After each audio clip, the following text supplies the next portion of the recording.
Hello friends, my name is Edgar and we're going to talk about getting ready for your first hackathon. Hello, this is Edgar from a few days after that video was originally recorded.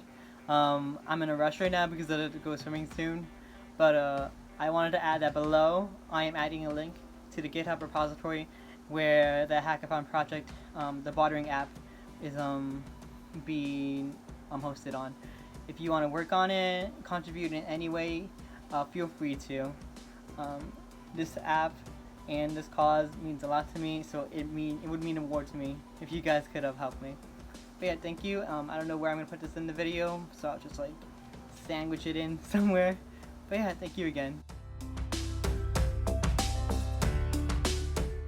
Hindsight is an incredibly great way to beat yourself up after the fact, but it's also a great way to think about what you could have worked on and do better the next time. So, what is a hackathon? Well, a hackathon is a social programming event which lasts like a day or two or more than that, but it's basically where you go in, you make a team unless you've already formed a team beforehand, and you all make a product in which you present at the very end of the event. And the best part is that you don't even have to be a programmer to be in a hackathon. Like, of course, that's going to be a big, huge plus when going into the event, but you could also be a designer, create the look of the product. You could be the guy who makes the ideas for the product. I know they have a technical name, but I can't think of it right now. And you could also be a speaker, so you can present a product at the end of the event. It could be a lot of things as long as you're contributing to the product in some way or form. You really just have to be passionate about the hackathon and the cause that the hackathon is for. So, what are the benefits of being in a hackathon? Well, first and foremost is that it's a really great way to network and meet people. You're basically in a room and there's so much ideas, so much talent around, and it's just a great group of people to be surrounded by. And if you want to increase your LinkedIn numbers and get to that 500 plus range, it's a good way to get up to that number. Another benefit of being in Hackathon is that if you want a project that was built in a team environment, well, you could definitely get one from there, and it looks really good on a resume if that's the kind of motivation you need. Another benefit is you get to work on a cause that you are passionate about. So I'm making this video today because I had my first hackathon a week ago about. It was Hack for Venezuela, and for preparing for the event the week prior, I was looking around seeing what I could do to be in the best shape I could be for this competition, and I didn't really find much resources. I saw a few and I read a few and was motivated in that way, but I feel like there needs to be more people talking about what to do to prepare for a hackathon in general, or preparing for your first hackathon, because I think there's a lot of people who believe that you need to be super experienced, or you're gonna have to be a very a grade A programmer, but that's not the case at all. If you wanna just be in a team, if you wanna be in an environment, then just go for it. So yeah, my first hackathon, Hack for Venezuela, which took place in Fordham Lincoln Center, which is in Manhattan. It was a very small event, not as big as I was reading about an entire chamber of just a whole bunch of sweaty guys. It's just programming away in all hours of the day. It was not like that. We didn't even get to sleep over because I imagine Fordham wouldn't like that. The security would probably kick us out.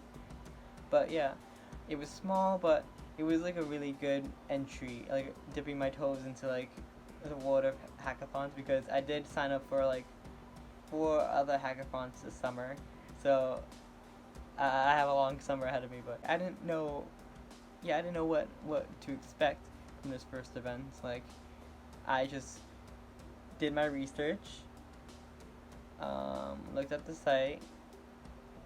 The Slack channel was kind of dead, but that's besides the point. But I just wanted it to be a good first hackathon, and It was pretty successful, I imagine. Like, I didn't expect to win. It was actually too small a hackathon for them to have like first, second, third places, since there was only like 30 teams. But it was a great experience to be on a team in the first place, because up to now it's just been programming solo. So going into this event, and especially with the cause, like I definitely love the cause, and I'll link like the Hack for Venezuela website below, and also I'm going to link in a few documentaries I was reading up on a crisis in Venezuela, because I think it's a pretty important issue to be aware of, and hopefully more people will attend the next Hack for Venezuela, which I believe is going to happen somewhere in October or in the fall, but they're planning to be bigger and happen more frequently in the future. So yeah, the gist of this of this video is just gonna be about preparing, but I'm gonna be talking about what you should prepare for and what to expect from your first hackathon. So yeah, this will just be like a lot of general tips, but also considering that it is a weekend long event, you're gonna probably want some sleep. So I would suggest that you take a week in advance to plan for this. Like, of course you can, like, if you don't have that much time, like if you have like a few hours, like I guess you can prepare with this video in that way. But I would say like give yourself a week to like put yourself in that mindset and like follow these steps. So let's get to it. So get yourself in the mindset. So a hackathon is a competition. So anyone who's been in a team sports or any sort of competition knows the adrenaline that comes with a day long, weekend long, or even like an evening long event.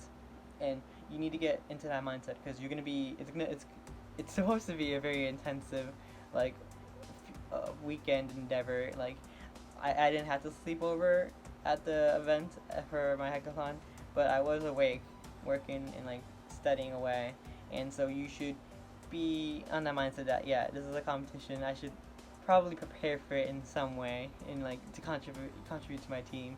So you could just make a battle plan, some sort of like to-do list that you want to follow, or just like a mission statement. Like, because even though winning the entire hackathon would be like amazing, like definitely like it would be a boost to your ego, I feel like you should make like little goals, like, and if you could surpass those goals like for yourself, then that's like all the victory you need. So research the event. Like if it has an Eventbrite page, or like it has its own website, the hackathon, I would go research about like the cause that you are gonna be working on, and just like what kind of like technologies are being used. Like for Hack for Venezuela, for example, the theme was the crisis in Venezuela. So of course I would have to like get myself familiar with that event, because I knew nothing about it, and also you should get familiar with the like technologies being used. Like for this hackathon, it was gonna be on a mobile devices, so I just kind of like I was never on a mobile, like I never did anything with mobile devices like in terms of programming and developing.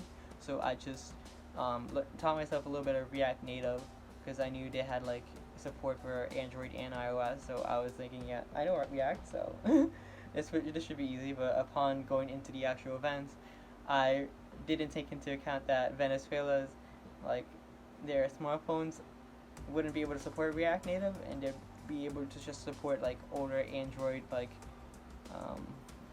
builds. So I wasn't prepared in that respect, but you know, I tried my best.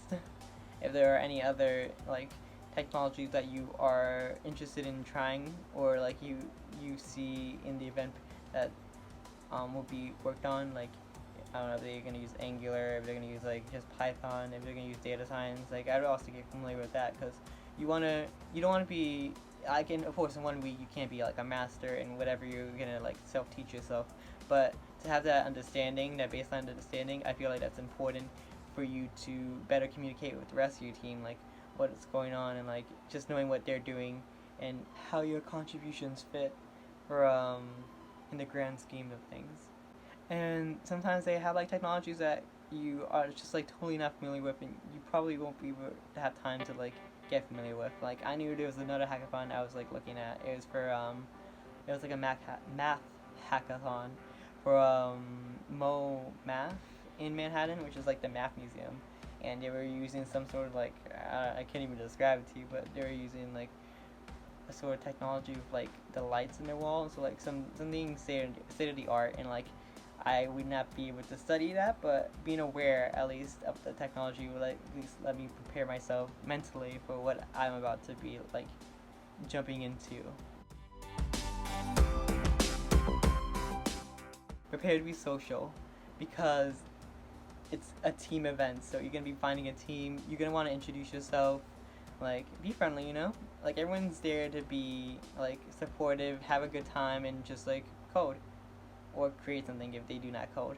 But yeah, just introduce yourself, what you know, what you could contribute to your team. Like if you are like a designer, just state that. If you are more into like the sales or marketing parts of like of a product, or is that, or if that's your specialty, I would like mention that. But also if you have any like skills in like programming, I would like mention what you know, just to see like, just so everyone has like a basis for what you are able to do. Usually the first day, Friday, is when they do like a whole bunch of like either happy hour or some sort of like somewhere to break the ice. So it's a very good time to network in that respects. Also, a lot of hackathons have a Slack channel associated with them, and like in the weeks prior, they'll have that Slack channel open up. So if you want to make a team beforehand, you could assemble one there, and I'm sure like you could like be social and be like, and just like expand your network in that respect. But yeah, there's a lot of opportunities to be very social and very connected to your peers. So I would take that opportunity, because in the end, that's like knowing a lot of people in your life is gonna benefit like your career and like just your overall satisfaction with life. And also be prepared to be very communicative, because in a team, everyone has to be able to communicate with one another about what they're doing and what they are bringing to the table. So in the actual like hackathon events, you're gonna want to be able to like commute, whether via like text, Slack, or just like face to face, like what's going on so far, or like if you want to like talk about your ideas that you want to implement into their product, you would want to communicate it smoothly. So just like be prepared for that as well, because there's going to be a lot of talking, a lot of talking. And then finally, at the very end, like there's going to be a presentation, which is if you are planning to win the hackathon, or like good being ambitious, but also be prepared that the actual presentation at the end is worth a lot in the grand total of like how everything is scored, which varies from hackathon to hackathon. But I know the presentation at the end is usually up there in terms of what they look for. Hack as if you're sleeping over, because you definitely will be. So I know I've read up like a lot of hackathons do this, but my hackathon that I went to didn't particularly do this, where you slept over, and you slept over because like since you're working the entire 48 hours, however long the event lasts, you kind of get lost in the how much like sleep you should be getting. Like I definitely like only got like 3-4 hours of sleep just because I was studying Android development, which I knew nothing about. But yeah, the people who did come to this event who were expecting to sleep over and stuff, they brought like blankets and stuff like that. So I imagine like, yeah, bring a toothbrush, some toothpaste, maybe change of clothes, deodorant, and a blanket. But yeah, just think of it as like a big sleepover. It's just like with strangers, and you're not gonna be sleeping, and you're gonna be on your computer the entire time. So if that's your idea of a sleepover, then that's exactly how a hackathon is like. And last but not least, have fun, because if you aren't having fun in the event, then it's like not really helping you in any way. Like of course it's like a competitive sport to a lot of people. It is a competitive sport at the very end of the day.